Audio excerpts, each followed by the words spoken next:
Hey, it's Miss Sam here, and I have a story to tell you today that blows my mind because God did some amazing miracles. Remember that Jesus had died on the cross, he came back to life, he stayed on earth for 40 more days, about a month, and then he went back up to heaven to prepare a place for you and for me. Well, before Jesus went back up into heaven, he told his disciples, "Go into Jerusalem, stay there, and wait for the Holy Spirit." And the disciples weren't really sure what that meant at first, but they knew they were going to follow what Jesus said, go to Jerusalem, and to wait. So they did that. And after they had waited for a little bit, there was a special festival in Jerusalem where there were people from all over the world in Jerusalem, in the city that they were waiting. And they all spoke different languages. They were from other cultures and countries. They did different things, and that was okay. Well, the 12 disciples, the people who believed in Jesus, were in a room together during this festival. And suddenly, here's miracle number one, they heard a loud noise like a rushing wind. Can you make that noise with me? And then, before they could even figure out what that was, a second miracle happened. Miracle number two is little flames appeared on their heads. Their hair didn't burn up.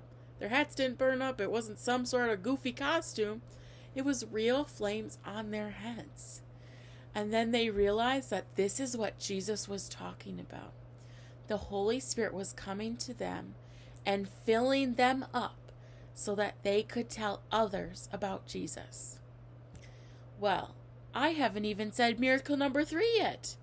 Miracle number 3 is all of these men who only spoke one language suddenly could speak so many different languages. They had never gone to a Spanish class. They had never looked up French YouTube videos. They had never done anything to learn these languages. God did a miracle so that they could speak those languages. And because there were all of these people in Jerusalem from other parts of the world, the disciples went and they used these new languages that God had given them, this miracle, to go and tell all these other people about Jesus in their own language, so that those people could go back to their homes and they could tell more people, and those people could tell more people, and those people could tell more people.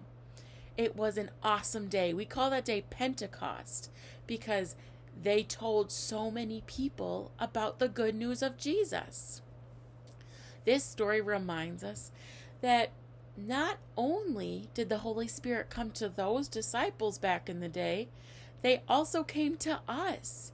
The Holy Spirit comes to us and fills us with the good news so that we can go and tell others, our parents, our brothers, our sisters, our neighbors, our friends, our teachers at school, all of these different people, we can tell about the good news of Jesus.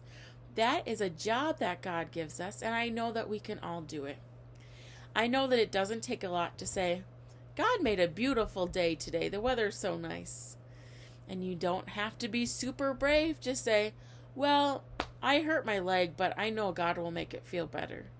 I know that you can do those things and share the good news of God to the people around you, because the Holy Spirit fills you up and you just have to share the good news. Thanks for listening, and I challenge you all to find one person that you can tell about Jesus this week. It can be easy, it can be little, it could be someone you don't know very well, it could be someone you know really well. I know you can go out and do it. Thanks, guys. Have a great week.